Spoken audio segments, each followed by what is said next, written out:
अकारांत नपुसकलिंगी शब्द सुसान यानी स्मशान, एकवचन बहुवचन, एकवचन पठमा सुसानं, बहुवचन सुसाना सुसानानी, एकवचन द्वितीया सुसानं, बहुवचन सुसाने सुसानानी, एकवचन तृतीया सुसानेन, बहुवचन सुसानेहि सुसानेभि, एकवचन चतुर्थी सुसानाय सुसानस्मा, बहुवचन सुसानानं, एकवचन पंचमी सुसाना सुसानम्मा सुसानस्मा, बहुवचन सुसानेहि सुसानेभि, एकवचन छठी सुसानस्स, बहुवचन सुसानानं, एकवचन सप्तमी सुसाने सुसानम्मे सुसानस्मि, बहुवचन सुसानेसु, एकवचन अल्पन सुसान सुसाना, बहुवचन सुसाना सुसानानी। इन पदों का अर्थ हिंदी में इस प्रकार होगा।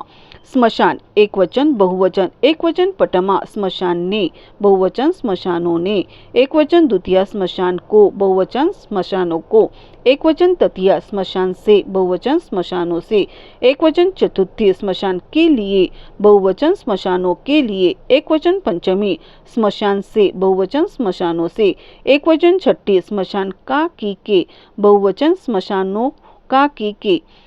एकवचन सप्तमी स्मशान पर या में, बहुवचन स्मशानों पर या में, एकवचन अल्पन हे स्मशान, बहुवचन हे स्मशानों।